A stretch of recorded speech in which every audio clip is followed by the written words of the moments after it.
व्यवस्था के। क्यों गए? आपने जो कहा कि 13-13 साल की बच्चों के हाथ में बंदूक गया, क्यों गया? क्या कारण है इसका? ही कारण जानने उनका दमन है, उनका शोषण है। किस तरह का दमन है? सभी तरीके का दमन, शारीरिक दमन भी होता है। कौन करता है? व्यवस्था के लोग ही करते हैं। व्यवस्था के लोग मतलब कौन? आपके अधिकारी लोग, आपके बड़े बड़े लीडर्स, उसमें सभी शामिल हैं। पुलिस भी शामिल है? हो सकता पुलिस भी पूरी शामिल है, सभी लोग शामिल है। अभी बच्चे लैट्रिन कर रहे हैं, वहां लाल लाल लैट्रिन होती है। आपको झाड़ हरे नहीं दिखेंगे, लाल दिखेंगे। 150 किलोमीटर तक के परिंदे नहीं है वहां, जानवर आना बंद कर दिए। वो छोड़ दीजिए आप, उसके बावजूद भी आपका जो वहां का जो गाड़ियां चलती है, वहां के जो बाकी, इससे कई लोग मारे गए, एक्सीडेंट्स हो रहे। और आपको मिल क्या रहा? आप देश को क्या दे रहे हैं बताइए? चलो विकास के नाम पे बात कर रहे हैं, आप निजी कंपनियों के द्वारा वो उत्खनन करा रहे, वो निजी कंपनियों का लाभ हो रहा है। सरकार को क्या मिल रहा है? सरकार को केवल 11% रेवेन्यू मिल रही है उससे, और पूरी 91% रेवेन्यू वो लोग लूट के लेके जा रहे हैं। आदिवासियों के हिस्से में क्या आया है? सरकार थी। मैं आपसे पूछता हूँ, हाँ, ये माइनिंग तो अभी आई, इसके पहले गढ़चिरौली में बाबा आमटे थे जी। बाबा आमटे उसी व्यवस्था में थे, वही कानून व्यवस्था है, वही गवर्नमेंट है, वही सब कुछ है।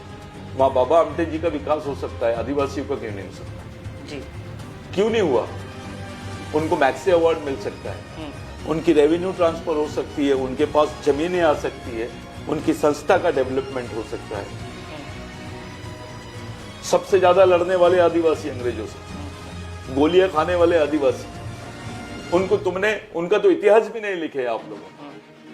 उनको आपने इस देश का इतिहास का हिस्सा भी नहीं बनने दिया। उनके इतिहास लिखते वक्त आपको सिर्फ सावरकर का इतिहास मालूम है, टंटे भिल का इतिहास क्यों नहीं मालूम?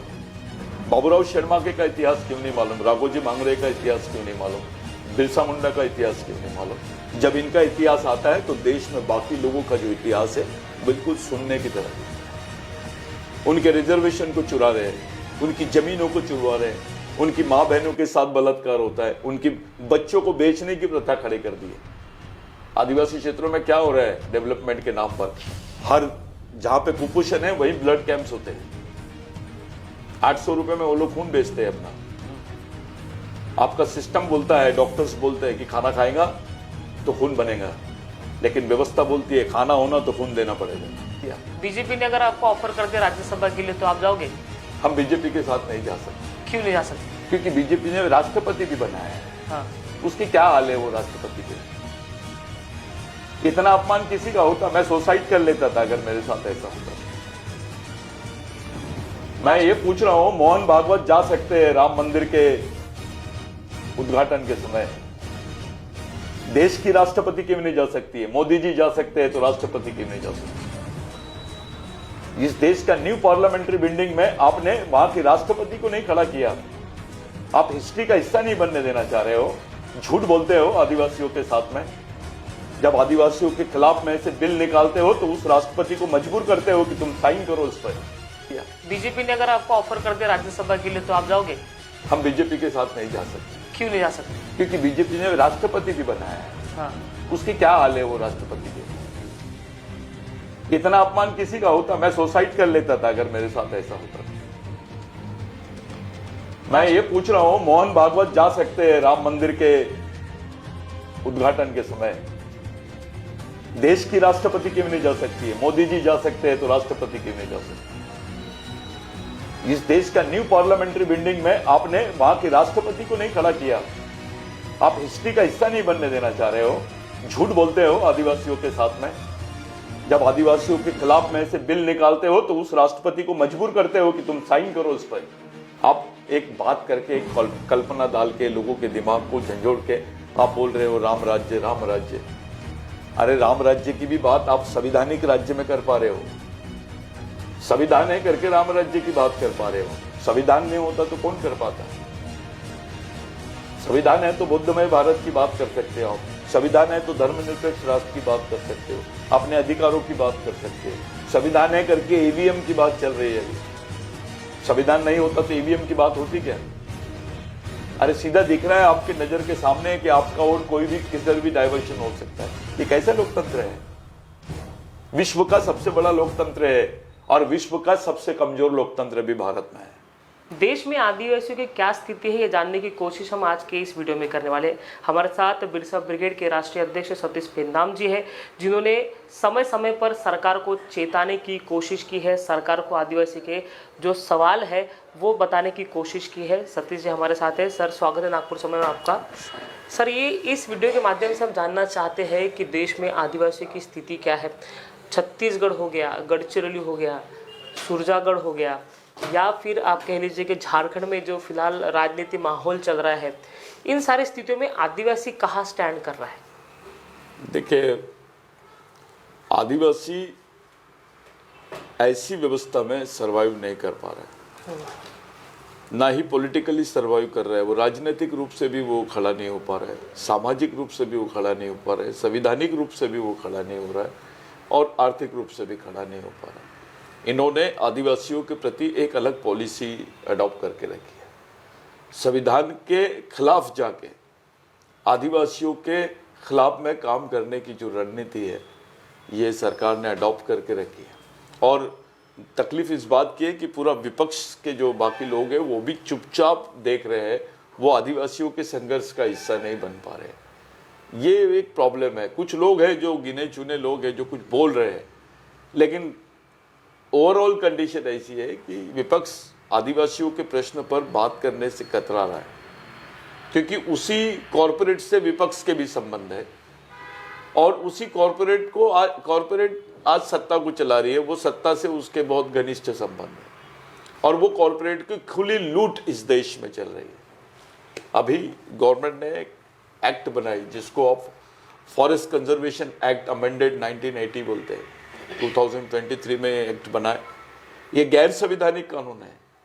संविधान को ताक में रख के ये कानून बनाया गया। आदिवासियों के ग्राम सभा के अधिकार खत्म कर दिए, 5वीं अनुसूची के अधिकार खत्म कर दिए, उनके जो फॉरेस्ट राइट्स थे जिसके तहत वो जमीन और वहाँ के वन उपजों का उपयोग अपने जीवन के लिए कर सकते थे, वो भी राइट्स इन्होंने खत्म कर दिए।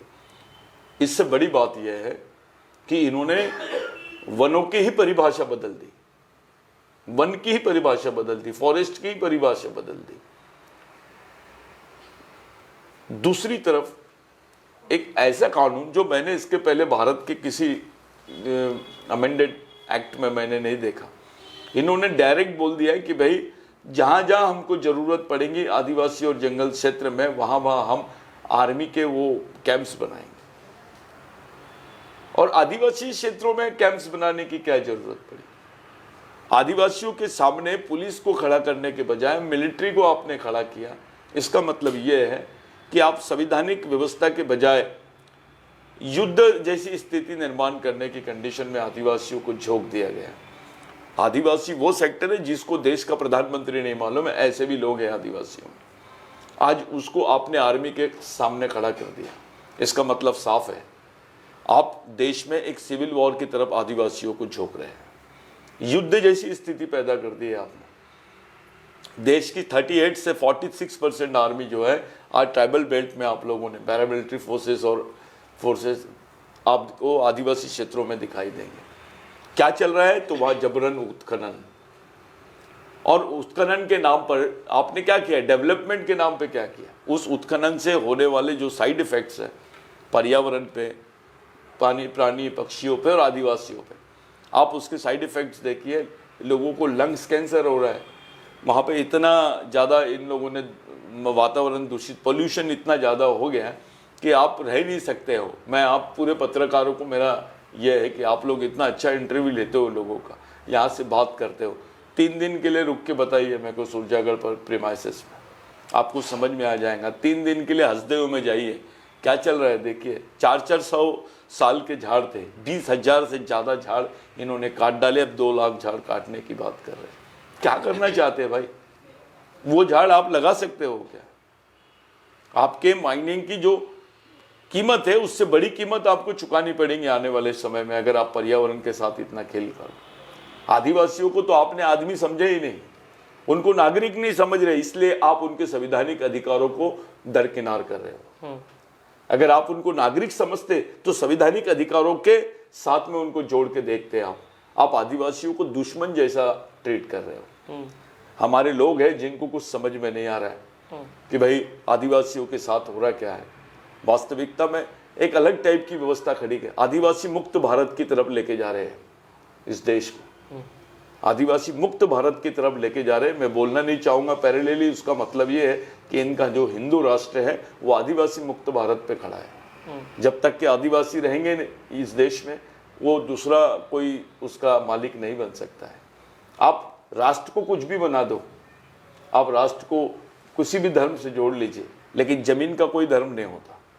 जमीन में सिर्फ हक होता है, जमीन की कोई जात नहीं होती, जमीन का कोई धर्म नहीं होता। जमीन पे सिर्फ उसका अधिकार होता है जो उस जमीन का संरक्षण करता है, और वो जमीन का संरक्षण आदिवासियों ने किया है। इस देश की 65% जमीन आज भी उसके बुनियादी दावेदार आदिवासी है। ये देश आदिवासियों का है, ये कोई मानने के लिए तैयार नहीं है। उनको इस तरीके से देखा जा रहा है, उनको आदिवासी नहीं मानते। आप स्टेटमेंट देते हो कि भारत में आदिवासी नहीं है, अनुसूचित जनजाति के लोग हैं, आदिवासी नहीं है, यानी आदिवासी भारत के नागरिक नहीं है, और जो नागरिक नहीं है उनके संवैधानिक अधिकार नहीं है। इस टाइप से आदिवासियों के साथ खिलवाड़ हो रहा है, और हम इसके जब विरोध करते हैं तो हमको गैर संवैधानिक बोलते हैं, एंटी नेशनलिस्ट बोलते हैं, ये हमको नक्सलवादी बोलते हैं। नक्सलवादी इसलिए कहते हैं कि नक्सलवादी बोलने के बाद हमको मारने के लिए बिल्कुल मुक्त हो जाते हैं, उस पर कोई पूछताछ नहीं होगी। हम नक्सलवादी कैसे हो गए? ये तो देश के मालिक है। हम अपने अधिकारों की बात करते हैं तो नक्सलवादी हो गए। एक नक्सलवाद देश में एक बड़ी जटिल समस्या भी है। हम देखते हैं छत्तीसगढ़ में कई बार ऐसी खबरें आती है जहां पर फायरिंग पुलिस के ऊपर की जा रही है। गढ़चिरौली जैसे क्षेत्र में जहां पे ग्रामीण बेल्ट है, अहिरी, सिरोंचा, एटापल्ली, आलापल्ली जैसे क्षेत्र में कई सारी घटनाएं हमने देखी है। तो कई बार ये भी सवाल उठते हैं, क्योंकि वहाँ पर जाके लोग ये नहीं देखते कि वहाँ पे एक्चुअल स्थिति क्या है। जो खबरें वहाँ से आती है कि नक्सलवादियों ने पुलिस को मार दिया। नक्सलवाद आदिवासियों को अगर देखा जाए तो आदिवासी की जब तुलना करते हैं तो कहीं ना कहीं एक जहन में भी बात आता है कि जो ग्रामीण बेल्ट में है या फिर जंगल के बेल्ट में है, वहाँ पे कई लोग जो है नक्सलवादी बन जाते हैं। कहाँ से शुरुआत होती है इनकी नक्सलवादी की, और क्यों ये जो है खास तौर पर ग्रामीण भाग में नक्सलवाद की समस्या क्यों है, और ये खास तौर पे आदिवासी क्षेत्र में क्यों है? देखिए, पहली बात तो एक षड्यंत्र आप समझ लीजिए। नक्सलवादी आदिवासी हो सकता है, लेकिन आदिवासी नक्सलवादी नहीं हो सकता है। नक्सलवादी ब्राह्मण भी हो सकता है, नक्सलवादी दलित भी हो सकता है, नक्सलवादी ओबीसी भी हो सकता है, मुसलमान भी हो सकता है। लेकिन आदिवासी नक्सलवादी, ये जो सोच, ये क्रिएशन है, ये एक षड्यंत्र है। पहले आदिवासियों को क्रिमिनल टाइप बोलते थे, क्रिमिनल टाइप बोल दिया आदिवासियों को तो उनको मारने का अधिकार है। उनको मारने के बाद किसी के ऊपर एफआईआर नहीं होता था। उसी तरीके से नक्सलवादी बोलने के बाद किसी के ऊपर एफआईआर नहीं होता। मेरे को बताइए, जो लोग सबसे दयनीय अवस्था में है, जिनको रहने को घर नहीं है, उनके घर इसके आपको यानी झाड़ियों के घर है, उनके घरों पर बांस के टुकड़े और ये पड़े बेचारे, वो उनको खाने को नहीं है, वो कैसे अपने जीवन को जी रहे हैं। उसके घर के बाजू आपने आर्मी लगा दी है। आप बोल रहे हो कि भई ये नक्सलवादी है, ये नक्सल समर्थक है, और नक्सल समर्थक है, यहाँ तक कि आप लोगों ने उसको बोला। उसका दोष ये है, ये नक्सलवाद का, पहले हम लोग ये देख लें कि ये नक्सलवाद का ओरिजिन कहाँ से होता है। उनका जो दमन है, उनसे जो डायलॉग है सरकार का, उनसे क्या संवाद है। जिस व्यवस्था में हम रह रहे हैं, उस व्यवस्था का आदिवासियों के साथ संवाद कैसा है, व्यवहार कैसा है, ये देखा जाता है। जब आप आदिवासियों के ही खिलाफ में लड़ रहे हो, आप आदिवासियों को ही ये कर रहे हो, उनके क्षेत्रों में पूरी मिलिट्री, एक तरफ मिलिट्री, दूसरी तरफ नक्सलवादी, और बेचारा आदिवासी जिसके पास कोई रिसोर्स नहीं है, वो उनके बीच में फंस गया, सैंडविच बन गया। 13-13 साल की आदिवासी लड़कियों के हाथ में भी बंदूक चले गई है। उनसे क्या डायलॉग है इस व्यवस्था के?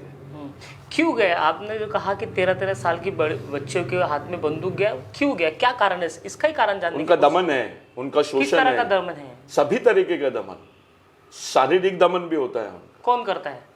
व्यवस्था के लोग ही करते हैं। व्यवस्था के लोग मतलब कौन? आपके अधिकारी लोग, आपके बड़े बड़े लीडर्स, उसमें सभी शामिल है। पुलिस भी शामिल है, हो सकता पुलिस भी पूरी शामिल है, मिलिट्री सभी भी लोग शामिल शामिल है। अरे ऐसा कानून बना दिया अपने आसपास जिसको आर्म्स फोर्स प्रोटेक्शन एक्ट बोलते हैं, आसपा करके। उसमें आप मिलिट्री ने अगर कुछ भी कर दी तो उसके खिलाफ में आप एफआईआर नहीं दर्ज कर सकते, कुछ नहीं कर सकते आप। मिलिट्री का जो शोषण है वो दिखाई नहीं देता है, कई बार सुप्रीम कोर्ट के सामने आया है। मैंने अभी जो पिटीशन फाइल की गवर्नमेंट के खिलाफ, इस एक्ट के खिलाफ, उसमें हमने इस आसपा कानून के बारे में भी बताया कि भाई क्या होता है ये कानून, किस तरीके से इस कानून का लोग फायदा उठाते। आप मेरे को कहीं पे भी मार लेते, मेरी कहीं पे भी इज्जत लूट लेते, आप कहीं भी हमारा दमन कर लेते, हम आपके खिलाफ एफआईआर भी नहीं दर्ज कर सकते। वहां लोग भगवान से कम पुलिस से ज्यादा डरते हैं नक्सलवादी क्षेत्रों में, जाके देखिए आप। ये आपका एक वर्डिक्ट हो सकता है कि लोग पुलिस से डरते हैं। पुलिस का भी एक वर्डिक्ट है कि नक्सली जो है वो पुलिस को टारगेट करते हैं। क्यों ऐसा करते हैं? पुलिस को टारगेट करना, ये नक्सली और पुलिस के बीच का जो झगड़ा है, दो विचारधाराओं का झगड़ा है। वो लोग चाहते हैं कि भाई इस व्यवस्था से कुछ नहीं होगा, अपनी व्यवस्था आप लोग खड़ी करो। अच्छा, ये दो टाइप की सोच का झगड़ा है ये बीच में, कि भाई हम अपनी व्यवस्था खड़े करेंगे तो शोषण मुक्त समाज का निर्माण कर सकते हैं। ठीक है, अभी एक सवाल मैं आपको रोक रहा हूँ, उसके लिए माफ़ी चाहता हूँ। सूरजागढ़ की बात हुई, सूरजागढ़ में जब ये माइनिंग का जो प्लांट आया उसके बाद कई सारे घटना हमने गढ़चिरौली में देखी। कई सारे पुलिस को मार दिया गया, कई सारे ट्रक्स जो है जला दिए गए। ये सरकार का ये कहना है कि ये जो सारी चीज़ें हो रही है, माइनिंग से गढ़चिरौली जिले का विकास हुआ है। महाराष्ट्र में उसके लिए 10,000 करोड़ रुपए का निवेश भी हुआ है। सरकार का ये वर्डिक्ट है कि अगर आप ग्रामीण बेल्ट में या फिर आदिवासी बेल्ट में ऐसे माइनिंग की चीज़ लाओगे तो उसका डेवलपमेंट तो उनके ही लोगों का होगा, डेवलपमेंट वो आदिवासी लोगों के होगा। इसका विरोध क्यों? मैं आपसे पूछता हूँ, मैं खुद जाके आया हूँ वहाँ से। जिन लोगों को रोजगार दिया गया है, ये जो रोजगार और विकास की बात कर रहे हैं, उनसे पूछो कि कितने लोग वहाँ गढ़चिरौली के काम कर रहे हैं और कितने लोग लेबर एक्ट के अंतर्गत रजिस्टर्ड है। वो रजिस्टर्ड लेबर भी नहीं है, उनको रजिस्टर्ड भी नहीं किया इन्होंने लेबर कमिश्नर के पास में, और उनको नौकरी करा रहे 320 रुपए, 310, 350, 400 रुपए के इस पर उनको दिन में रोजंदारी कराते हैं, दिहाड़ी के तौर पर, दिहाड़ी जैसी है उससे ज्यादा। और उस जगह पे काम कर रहे हैं वो लोग, जिस जगह अब 1 साल के बाद में ऑटोमेटिक उनके शरीर में जो जाता है लंग्स के थ्रू, वो पूरी ऐसी बॉडी बन जाती है कि आपकी बॉडी वीक हो जाती है, आपकी बॉडी रिस्पॉन्स करना बंद कर देती है। अभी बच्चे लैट्रिन कर रहे हैं, वहां लाल लाल लैट्रिन होती है, आपको झाड़ हरे नहीं दिखेंगे, लाल दिखेंगे। 150 किलोमीटर तक के परिंदे नहीं है वहां, जानवर आना बंद कर दिए। वो छोड़ दीजिए आप, उसके बावजूद भी आपका जो वहां का जो गाड़ियां चलती है, वहां के जो बाकी, इससे कई लोग मारे गए, एक्सीडेंट्स हो रहे, और आपको मिल क्या रहा? आप देश को क्या दे रहे हैं बताइए? चलो विकास के नाम पे बात कर रहे, आप निजी कंपनियों के द्वारा वो उत्खनन करा रहे, वो निजी कंपनियों का लाभ हो रहा है, सरकार को क्या मिल रहा है? सरकार को केवल 11% रेवेन्यू मिल रही है उससे, और पूरी 91% रेवेन्यू वो लोग लूट के लेके जा रहे हैं। आदिवासियों के हिस्से में क्या आया है? एक हॉस्पिटल नहीं आए, लेकिन उनको कैंसर हो रहा है, लंग्स कैंसर हो रहे हैं, दमन हो रहा है उनका, वो बैठे नहीं रह पाते, वो बराबर ज्यादा देर तक काम नहीं कर पाते, बात नहीं करते, उनकी बात करने का टोनिंग 6 दिन बाद बदल जाता है। इस पर कोई खुलेआम पूरे देश को दिख रहा है, ये सब देख रहे हैं, लेकिन हिम्मत कोई नहीं करता है। जो बोलता है उसके ऊपर आप लोग ये कर लेते हैं। ये दमन है जो कॉन्स्टिट्यूशनली प्रोमिट नहीं करती। ये लोग बोलते हैं कि जन सुनवाई हम लोग कर रहे हैं, मैं चाहता हूं हाईकोर्ट के सामने जन सुनवाई वहां के लोगों की हो जाए, वहां की जनता को बुलाया जाए, वहां की ग्राम सभाओं को हाईकोर्ट के सामने बुलाया जाए और सबके सामने उसकी जन सुनवाई करिए, आपको पता चल जाएगा वास्तविकता क्या है। वहां के जन समूह के मर्जी के खिलाफ हो रहा है। कि मैं इसलिए बोल रहा हूं क्योंकि मैं एक आदिवासी हूं, मैं इस कम्युनिटी में पैदा हुआ हूं, मेरे को दर्द होता है, मैं देश भर घूमता हूं मेरे लोगों के लिए, मैं उनको लोकतांत्रिक प्रभाव में ला के लड़ना, अपने अधिकारों के लिए हम लोग वो लड़ाई के लिए मूवमेंट चला रहे हैं। हमारी सुनवाई नहीं कर रहे, वो जन सुनवाई के नाम पे क्या हो रहा है? उनको पिटीशन कौन सी हाईकोर्ट में डाल के कोई दूसरा ही जाता है, जिसका कोई लेना देना नहीं है वो वहां से सुरजागढ़ से, वो पिटीशन डाल देते, विड्रॉल करा लेते या तो रिजेक्ट करवा लेते। उनको बेचारों को मालूम भी नहीं रहता कि उनके बदले आके कोर्ट में कौन खड़ा हो गया है। ऐसी तो व्यवस्था है। अब ये व्यवस्था है, व्यवस्था में सरकार का अहम जो है रोल होता है। इसके पहले हमने देखे कांग्रेस की सरकार थी। मैं आपसे पूछता हूँ, हाँ जी, ये माइनिंग तो अभी आई, इसके पहले गढ़चिरौली में बाबा आमटे थे जी। बाबा आमटे उसी व्यवस्था में थे, वही कानून व्यवस्था है, वही गवर्नमेंट है, वही सब कुछ है। वहाँ बाबा आमटे जी का विकास हो सकता है, आदिवासियों का क्यों नहीं हो सकता जी? क्यों नहीं हुआ? उनको मैक्से अवार्ड मिल सकता है, उनकी रेवेन्यू ट्रांसफर हो सकती है, उनके पास जमीनें आ सकती है, उनकी संस्था का डेवलपमेंट हो सकता है। गैर आदिवासियों का डेवलपमेंट गढ़चिरौली में बहुत अच्छा होगा, आदिवासियों का क्यों नहीं होता? क्यों नहीं होता, क्या कारण है?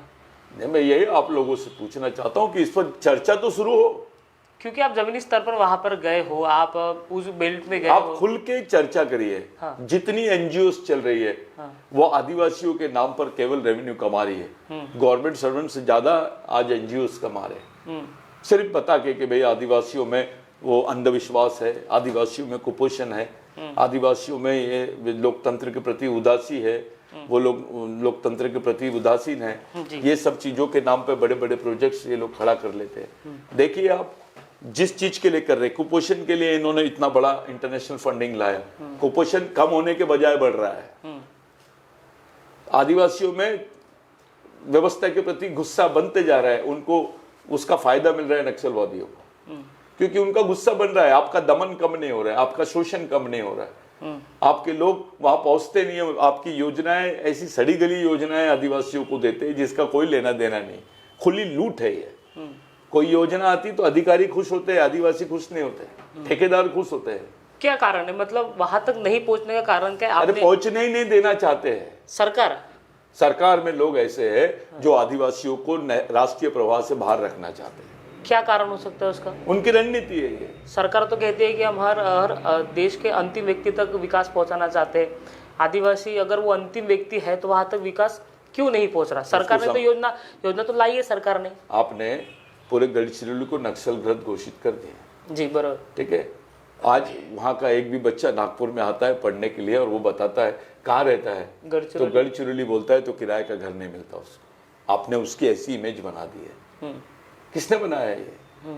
उसको सर्टिफाइड किसने किया? नक्सलवादी क्षेत्र का है या नक्सल समर्थक है या कौन सर्टिफाई करता है? वहां पे विकास, जिस व्यवस्था में विकास, तुम्हारे पुलिस कमिश्नर्स के, पुलिस अधिकारियों के प्रमोशंस होते हैं, बड़े बड़े रेवेन्यू अधिकारियों के प्रमोशंस होते हैं, आदिवासी अधिकारियों के प्रमोशंस होते हैं, उनका डेवलपमेंट दिखाई देता है आपको। जिसके पास में 100 रुपए रोज कमा रहा है वो उस 200 रुपए रोज कमाने के बजाय 80 रुपए पे आ गया है। इस व्यवस्था के बारे में कोई बात नहीं करता। हम चाह रहे हैं कि हमारा पॉलिटिकल शेयर हो, लोकतंत्र में हमारी भागीदारी हो, हमारा इंटरवेंशन हो, हमारा हस्तक्षेप हो। हम उस दिशा में काम कर रहे हैं। लोग सिर्फ देखते हैं, गढ़चिरौली नाम सुनते हैं, गढ़चिरौली में बहुत सारी बातें करते हैं। एक सेंसिटिव रिपोर्ट अभी तक के गवर्नमेंट के पास नहीं है कि नक्सली वास्तविकता में क्यों बनते हैं, कौन बना रहा है। आपकी क्या आपकी पढ़ाई है, क्यों बनते हैं आदिवासी वो नक्सली क्यों बनते हैं? उनको व्यवस्था पर विश्वास नहीं होता, उनको ऐसा लगता है इस व्यवस्था से हमको कुछ नहीं मिलेगा, और वो फिर उस व्यवस्था का हिस्सा बनते जो व्यवस्था उनको बोलती है कि नहीं नहीं इससे कुछ नहीं, अपना बनाओ। व्यवस्था मतलब कौन सी व्यवस्था? सरकार, ये जो सरकार है वो व्यवस्था या फिर देश के संविधान की व्यवस्था जो वो मान्य नहीं कर रहे? जो सरकारी व्यवस्था है। हाँ, संविधान में विश्वास है उनका? क्यों नहीं है? हाँ, लगता तो यही है कि संविधान में विश्वास है, अगर लोकतंत्र पे विश्वास नहीं है नक्सलियों का। हाँ, नक्सलियों का देश के लोकतंत्र पे और व्यवस्था पे विश्वास नहीं, संविधान पे है। लोकतंत्र देश के संविधान के कारण हम ये मानते हैं, मैं इस बात से सहमत नहीं हूँ। अगर आपका संविधान पे विश्वास है तो लोकतंत्र पे होना चाहिए। हाँ। और आपका लोकतंत्र पे विश्वास है तो व्यवस्था पे भी होनी चाहिए। हम लोग इस सोच के हैं। हम लोग जिस तरीके का वहां वातावरण देख रहे हैं, हम कोई नक्सली से बहुत खुश नहीं है जी, हम खुश नहीं है। लेकिन ऐसे वक्त जब पूरा दमन ही शासन के द्वारा हो रहा है और वो आदिवासी देख रहा है, तो उसके पीछे जब अगर कोई ताकत आती है कि भाई तुम लड़ो, हम तुम्हारे साथ में हैं, हम वो खुद लड़ना चाहते हैं, तो लोगों को ऐसा लगता है यार ये तो हमको साथ नहीं दे रहा है, ये साथ दे रहा है।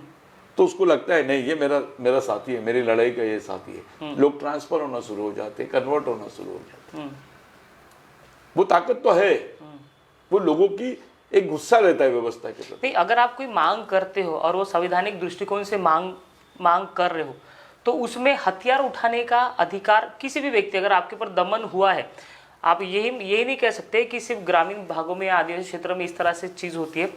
शहर एरिया में भी कई लोगों के साथ दमन होता है, कई लोगों के शोषण किया जाता होगा, होते। बहुत चीजें होती है। क्या उन्होंने भी बंदूक उठा लेना चाहिए? ऐसा मैं ये मानता हूँ कि भाई बंदूक की जरूरत नहीं पड़ती अगर व्यवस्था अच्छे से रहे।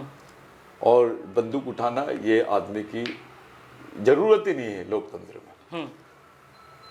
वहां पे परिस्थिति ऐसी है कि उसका कोई साथ नहीं देता, वो अकेले हो जाते हैं आदिवासी, दोनों तरफ से अकेले हो जाते हैं, इधर से भी और उधर से भी। वो डर जाते हैं, वो सोचते हैं कि आखिर मैं कहाँ खड़ा रहूं। आपको खड़े रहने के लिए एक जगह होती है, आपको जिंदा रखने के लिए एक सोच होती है।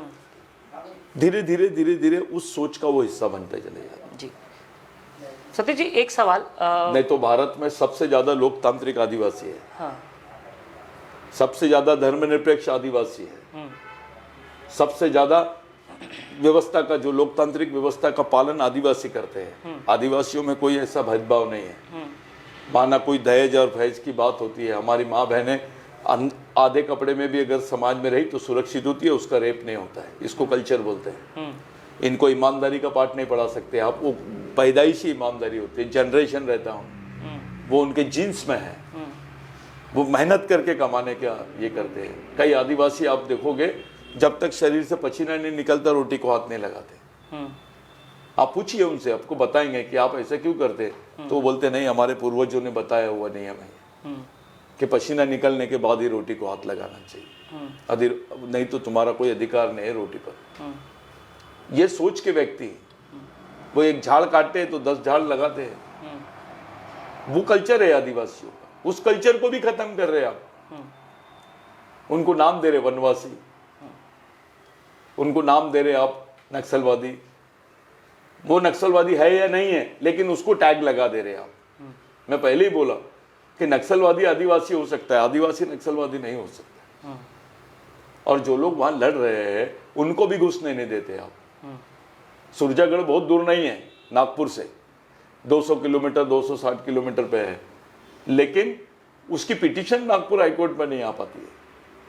क्या समझते हैं आप इससे, उनके डेवलपमेंट के बारे में? जो लोकतांत्रिक तरीके से अपनी आवाज को भी नहीं उठा पा रहे, इस बारे में आप लोग क्यों नहीं सोचते? क्यों नहीं यहाँ के बाकी लोग मिलकर जनहित याचिका दायर करते? अगर हमारा सबके प्रति संवेदना है तो फिर आदिवासियों के प्रति क्यों नहीं है संवेदना? जी मैं आपकी भावना समझ गया। अब एक सवाल ये है कि आपने जो ये समस्या आदिवासी की बताई, अब लोग हैं समस्या बताते ही है, आप क्योंकि लोगों में रह रहे हो, आप पूरे देश में नेतृत्व कर रहे हो बिरसा ब्रिगेड का, तो क्या सोल्यूशन क्या है? क्या सोल्यूशन हो सकता है आदिवासी के विकास का? कैसे आदिवासी जो है देश के प्रभाव में आ सकता है, विकास के प्रभाव में आ सकता है? क्या सोल्यूशन आपके पास है? बेसिक ये है कि जब तक कि उसका शेयर, उसका पार्टिसिपेशन, उसका हस्तक्षेप बढ़ेगा नहीं इस व्यवस्था में, तब तक के उसको इस मेन स्ट्रीम की खुशबू नहीं आएगी। वो मेन स्ट्रीम में आने के लिए आपको उसकी भागीदारी सुनिश्चित करनी पड़ेगी। उसकी प्रश्नों का हल इस व्यवस्था के अंतर्गत निकलना चाहिए। अगर उसके प्रश्नों का हल इस व्यवस्था के अंतर्गत नहीं निकल पाता है, यानी वो जब आपको किसी मेडिसिन से, किसी दवाई से रिलीफ मिलेगा, तो समझ लीजिए आप फैमिलियर हो गए उस दवाई से। इस लोकतांत्रिक व्यवस्था से उनको रिलीफ मिलना शुरू होना चाहिए। मैं एक छोटी सी बात कर रहा हूं आपसे। इस देश में 70% प्रोजेक्ट्स आदिवासियों की जमीन पर हुए हैं। इस देश में 70% पॉपुलेशन आदिवासियों का विस्थापित हुआ है, जिसमें से 60% लोगों को ही इन्होंने मुआवजा दिए, बेचारों का रिहेबिलिटेशन हुआ है। इतनी बड़ी कीमत देश में किसने चुकाया? सबसे ज्यादा लड़ने वाले आदिवासी अंग्रेजों से, गोलियां खाने वाले आदिवासी, उनका तो इतिहास भी नहीं लिखे आप लोगों ने। उनको आपने इस देश का इतिहास का हिस्सा भी नहीं बनने दिया। उनके इतिहास लिखते वक्त आपको सिर्फ सावरकर का इतिहास मालूम है, टंटे भिल का इतिहास क्यों नहीं मालूम, बाबूराव शर्मा का इतिहास क्यों नहीं मालूम, राघोजी भांगरे का इतिहास क्यों नहीं मालूम, बिरसा मुंडा का इतिहास क्यों नहीं मालूम। जब इनका इतिहास आता है तो देश में बाकी लोगों का जो इतिहास है बिल्कुल सुनने की तरह दिखता है। आदिवासी वास्तविकता में इस देश के लड़ने वाले लोग हैं। जिन्होंने लड़ा बेचारे उन्हीं को साइडलाइन आप लोगों ने कर दिया। उनके रिजर्वेशन को चुरा रहे हैं, उनकी जमीनों को चुरा रहे हैं, उनकी माँ बहनों के साथ बलात्कार होता है, उनकी बच्चों को बेचने की प्रथा खड़ी कर दी है। आदिवासी क्षेत्रों में क्या हो रहा है डेवलपमेंट के नाम पर, हर जहां पे कुपोषण है वहीं ब्लड कैंप्स होते हैं। 800 रुपए में वो लोग खून बेचते हैं अपना। आपका सिस्टम बोलता है, डॉक्टर्स बोलते हैं कि खाना खाएगा तो खून बनेगा, लेकिन व्यवस्था बोलती है खाना होना तो खून देना पड़ेगा। तो खून बेच के जिंदा है वो लोग, उनके सर्वाइवल पे क्या बात करेंगे। इनके पास तो ये भी मालूम नहीं है कि आदिवासी करेगा क्या। मैं आपसे पूछता हूँ, 70% आदिवासी लोग गड्ढे खोदने का काम करते हैं। यहाँ पर संडास साफ करने का काम भी गवर्नमेंट सर्विस का हिस्सा है। ये गड्ढे खोदने का काम करते, अभी गड्ढे खोदने की भी मशीनें निकल गई है। ये लास्ट काम है, हमाली करना है, यानी इस व्यवस्था का सबसे आखिरी डिफिकल्ट काम है। अगर वो डिफिकल्ट काम भी उसके हाथ से छीन गया, वो जिंदा कैसे रहेगा, इस पे बात करो।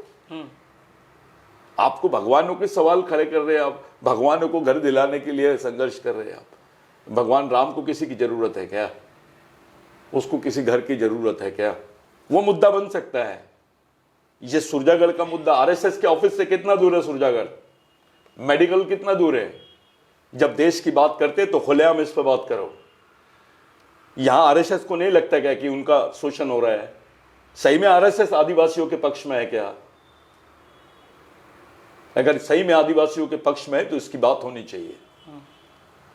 जो लोग इतनी बड़ी बड़ी बातें कर रहे हैं वो आदिवासियों के लिए लड़ने के लिए तैयार है क्या? उनके प्रश्नों के साथ क्यों बनते वो नक्सलवादी? यही लोग साथ में रहते तो नक्सलवादी बन पाएंगे क्या? क्या जरूरत है उनको नक्सलवादी बनने की? कोई साथ तो दे उनको।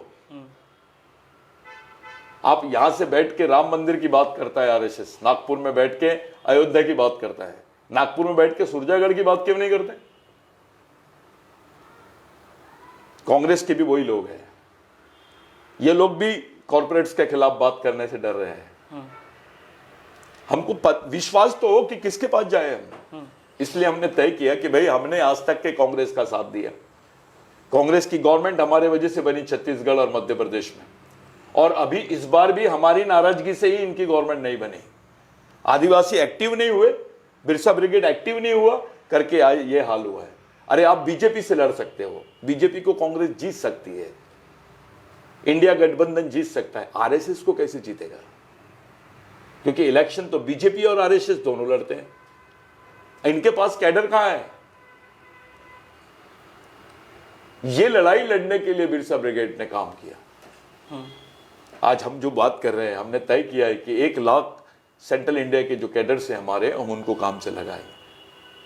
हमारे यहाँ पैसा नहीं है, रिसोर्स नहीं है हमारे पास। हमारे लड़के बेचारे नौकरी कर रहे हैं, यानी ऐसा बहुत सारा बिजनेस ऐसा कुछ भी नहीं है हमारे पास। हमारे यहाँ डॉक्टरी एमबीबीएस करके लड़का काम कर रहा है, भूखे रह रहा है, इंजीनियरिंग करके आके काम कर रहा है। हमारी हालत तो बहुत अलग है। आदिवासी चंदा भी नहीं दे सकते, हम वो सेक्टर पे काम कर रहे हैं। हमारे कुछ बेवकूफ़ लोग हैं जो अपनी सर्विस का पैसा ये बड़े बड़े ऑर्गेनाइजेशंस को देते हैं, आरएसएस जैसे ऑर्गेनाइजेशन को, वनवासी कल्याण आश्रम को दे रहे हैं। जो हालत आदिवासियों के है वो किसी के नहीं है। इसलिए हम बहुत सेंसिटिव है हमारे प्रश्नों को लेकर। हम खुलेआम देख रहे हैं हमारी आदिवासी समाज को लूटा जा रहा है, उसका दमन हो रहा है, खुलेआम देखा जा रहा है, लेकिन सब खामोश है। बड़ी बड़ी लोकतंत्र की बात करते, राष्ट्र सेवा की बात करते, ये राष्ट्र सेवा है क्या? जी, अभी आपने बात करते करते अपनी नाराजगी कांग्रेस से जाहिर की, लेकिन अभी आपका एक खबर ये भी है कि आपने कांग्रेस से महाराष्ट्र में एक लोकसभा सीट की मांग की। नाराजगी भी है और लोकसभा नहीं, हमने राज्यसभा मांगे है। सांसद के लिए आप जो मांग रहे हैं, एक रिप्रेजेंटेशन हमारा होना चाहिए अपर हाउस में। हाँ। इसलिए हमने मांगे। आपने, कांग्रेस ने हमेशा वो लोगों को बांटा है, सेलेक्ट नहीं किया है। हम अपनी कम्युनिटी के हिसाब से, हमारे प्रश्नों के हिसाब से बोल रहे हैं। अगर कांग्रेस ने बांटा है तो उनसे मांग नहीं क्यों कर रहे हो फिर? हम कोशिश कर रहे हैं, क्योंकि हमने उनका साथ दिया है। हम कोशिश कर रहे हैं, हम डिमांड कर रहे हैं कि भाई एक बार हमारे को अपॉर्चुनिटी दे सकते हैं क्या आप? कांग्रेस का इतिहास रहा है सर कि आपकी कम्युनिटी का यूज कर लेते हैं, और अगर फिर राज्यसभा जैसे सीट देना हो या फिर लोकसभा जैसी सीट देना हो तो एक विशिष्ट प्रवर्ग को देते हैं। ये आपको ही पता है, हमको ही पता है। बावजूद इसके आपकी ये मांग कहाँ तक जायज है? पहले किसी आदिवासी संगठन ने ये बात नहीं की। अभी ये बिरसा ब्रिगेड, हमारी नई जनरेशन है, ये बात कर रही है। हमने एक एक्सपेरिमेंट बताया इनको, इनकी जो ईगो थी वो उसका प्रदर्शन हुआ, और ईगो की वजह से कांग्रेस के बुरे हाल हुए हैं। मध्य प्रदेश में कांग्रेस बीजेपी से जीत रही थी, आरएसएस से हार गई। मध्य प्रदेश, छत्तीसगढ़ में कांग्रेस बीजेपी को जीत सकती थी, आरएसएस से ही हार गई। और पूरे देश में भी यही होगा, ये बीजेपी को जीत सकते हैं, आरएसएस को नहीं जीत सकते।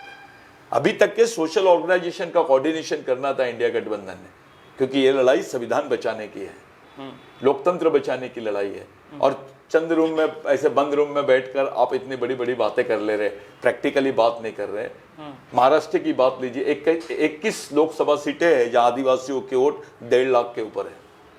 हम डिसाइडिंग है, वहां की लोकसभा सीट देते वक्त हमसे पूछो ना आप कि किसको देना है। हमको कॉन्फिडेंस में नहीं लेंगे तो हम आपका साथ क्यों देंगे? हमको कॉन्फिडेंस में नहीं ले रहे आप, हम क्यों साथ देंगे आपका? हम सिर्फ एक बात रखें कि भाई राज्यसभा आदिवासियों को मिलनी चाहिए। आप नहीं देंगे वो बात अलग है, इसका मतलब आपने इग्नोर किया। बीजेपी ने अगर आपको ऑफर कर दिया राज्यसभा के लिए तो आप जाओगे? हम बीजेपी के साथ नहीं जा सकते। क्यों नहीं जा सकते? क्योंकि बीजेपी ने राष्ट्रपति भी बनाया है। हाँ। उसके क्या हाल है वो राष्ट्रपति के? इतना अपमान किसी का होता, मैं सुसाइड कर लेता था अगर मेरे साथ ऐसा होता था। मैं ये पूछ रहा हूं, मोहन भागवत जा सकते हैं राम मंदिर के उद्घाटन के समय, देश की राष्ट्रपति क्यों नहीं जा सकती है? मोदी जी जा सकते हैं तो राष्ट्रपति क्यों नहीं जा सकती है? इस देश का न्यू पार्लियामेंट्री बिल्डिंग में आपने वहां के राष्ट्रपति को नहीं खड़ा किया। आप हिस्ट्री का हिस्सा नहीं बनने देना चाह रहे हो, झूठ बोलते हो आदिवासियों के साथ में। जब आदिवासियों के खिलाफ में से बिल निकालते हो तो उस राष्ट्रपति को मजबूर करते हो कि तुम साइन करो इस पर। ये कैसी पॉलिटिक्स है भाई? जितने ब्राह्मण भाई है उनको सबसे ज्यादा सम्मान आदिवासी क्षेत्रों में मिला है। उसका मैं आपको जीता जागता उदाहरण दिया हूं अभी, डॉक्टर आमटे। आमटे जी को नागपुर के जिनके उनके जात भाई भी होंगे तो उतना साथ नहीं दिए होंगे जिन्होंने आदिवासियों ने दिया इतना साथ। आज हमको समझ में आ रहा है हमारे साथ कौन खड़ा है हमारी लड़ाई में। सर्वोच्च पद दे दिया है भारत में, पहले नागरिक है राष्ट्रपति के तौर पे, फिर भी आप सेटिस्फाइड नहीं हो? कैसे सेटिस्फाइड रहेंगे? सर्वोच्च पद में बैठा के मेरा ये अपमान,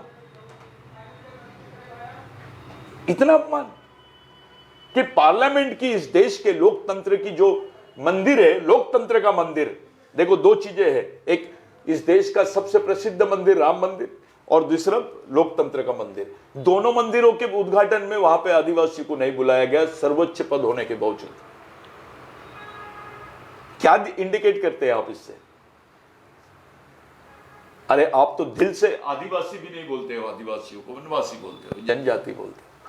खुल के आदिवासी तो बोलो। क्यों डर लग रहा है आपको?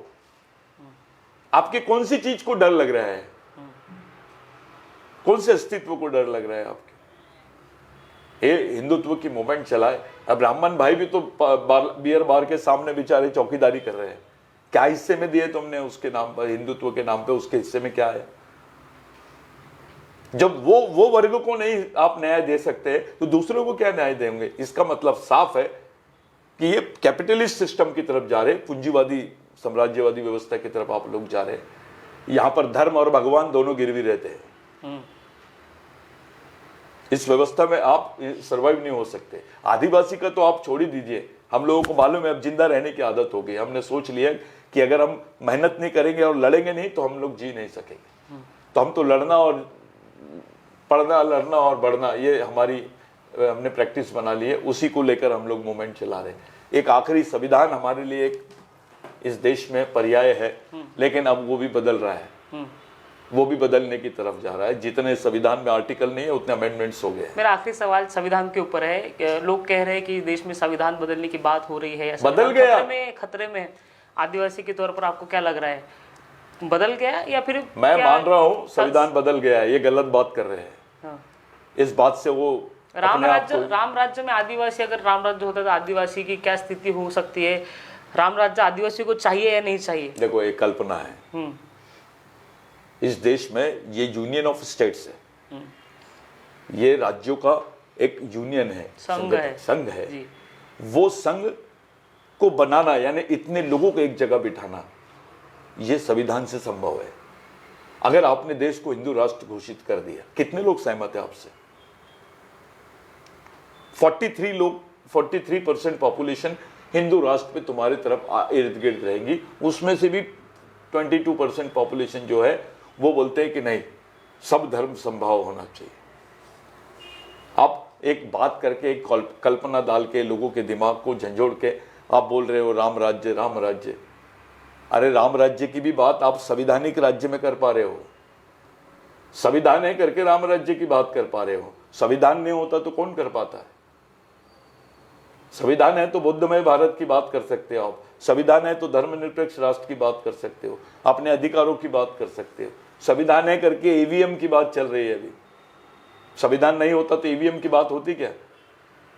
अरे सीधा दिख रहा है आपके नजर के सामने कि आपका वोट कोई भी किधर भी डाइवर्शन हो सकता है। ये कैसा लोकतंत्र है? विश्व का सबसे बड़ा लोकतंत्र है और विश्व का सबसे कमजोर लोकतंत्र भी भारत में है। किसकी भी गवर्नमेंट बन सकती है, आने वाले समय में अदानी और अंबानी बन जाएंगे देश के प्रधानमंत्री, क्योंकि उनको मालूम है उनके पास कई इंजीनियर से वो हैक कर लेंगे उसको। तो ये व्यवस्था किसके हाथ में जा रही है भाई? जी सर, यहीं पे हम समाप्त करते हैं, क्योंकि आदिवासी के कई सारे सवाल जो है वो आपने लोगों के सामने रखने की कोशिश की है, उसका सॉल्यूशन भी आपने जो है लोगों को बताया कि किस तरह से हो सकता है।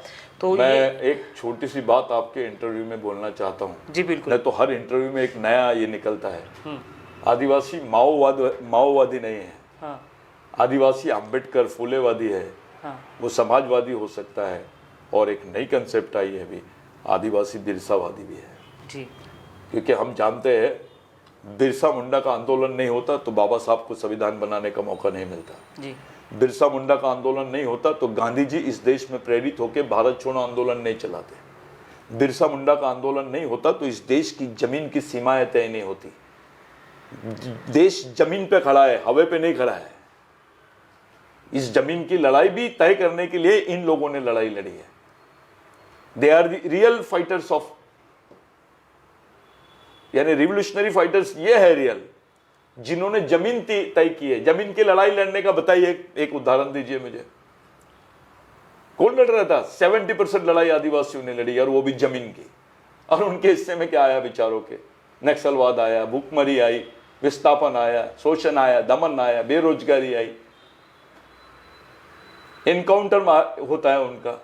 ऐसे कई फेक इनकाउंटर्स भी हो गए, उस पर कोई रिपोर्ट्स नहीं हुई। तो ऐसी स्थिति में कोई समाज है वो वेंटिलेटर पे है, हम लोग आईसीयू में हैं। हम चाहते हैं कि एक्स्ट्रा ऑर्डिनरी यानी अटेंशन व्यवस्था का हमारी तरफ रहे जी। हमको जिंदा कैसे रहेंगे ये प्रश्न है हमारा भी। हम भूल गए इस देश के हम मालिक थे। आज हमारा आदमी राशन की कार्ड की बीपीएल कार्ड के लिए बेचारा कर्जा लेता है और वो बीपीएल कार्ड दलालों के पास से बनाता है। ये हालत है हमारी। हम क्यों नहीं बात करेंगे और हम क्यों सोचेंगे किसी आरएसएस के बारे में? हमको दिख रहा है हमारे आंखों के सामने कि हमारी इतनी बड़ी राष्ट्रपति बना है, एक लोकतंत्र का मंदिर और एक भगवान राम का मंदिर। भगवान राम को मुसलमान भी मानते हैं कई। भगवान राम यूनिक है, वो कोई किसी की जरूरत नहीं है। अगर वो भगवान है तो, भगवान नहीं है तो फिर वो किसी समुदाय के हो सकते हैं। और सही में अगर वो भगवान है तो सभी समुदाय के हो सकते हैं, क्योंकि भगवान का काम है उनका आशीर्वाद और उनका एक ताकत होती है। अगर भगवान राम ताकत है तो उसको कोई भी मान सकता है। तो उस जगह भी तुम लोगों ने भेदभाव किया। देश की राष्ट्रपति है, मामूली है क्या? उसको वहां पे भी आपने खड़ा नहीं किया, यहां पे भी खड़ा नहीं किया, तो उनको रबर स्टैंप बना रहे। इतना अपमानित क्यों करते हो भाई? एक तरफ आप बड़े पद पे बिताते हो और हमारी औकात भी दिखा देते हो हमको। इस देश के मंदिर छोड़ो, अभी पता चल रहा है कि वो बुद्ध की प्रतिमाएं वहां मिली, अभी पता चल रहा है ज्ञान व्यापी में उल्टा वो स्वास्तिक मिला, ये सब तो सभी लोग बात कर रहे हैं। जिस दिन आदिवासी ये बात करने लग जाएगा ना, तो हर जमीन आदिवासियों की है, हर जमीन आदिवासियों की जमीन है, हर जमीन पर आदिवासियों के अवशेष मिलेंगे, मोहनजोदड़ो हड़प्पा के अवशेष मिलेंगे। तब क्या करोगे आप? अभी आप मांग रहे हो, कल आदिवासी ने मांगना शुरू किया तो इस देश का कोई इसीलिए क्या आदिवासियों को उतना सक्षम किया ही नहीं जा रहा है, खत्म करने का प्लानिंग कर रहे हैं उनको। आप कल आगे चल के उन लोग अपने अस्तित्व की, अपने अधिकारों की बात ना करें, इसलिए उनको समाप्त करने का षड्यंत्र चल रहा है जी। वैसे देखा जाए तो हम अभी हमारी आखिरी जनरेशन है, ऐसा मान के हम लोग लड़ रहे हैं। हमारी आखिरी जनरेशन को बचाने के लिए लड़ी जाने वाली आखिरी लड़ाई है ये जी।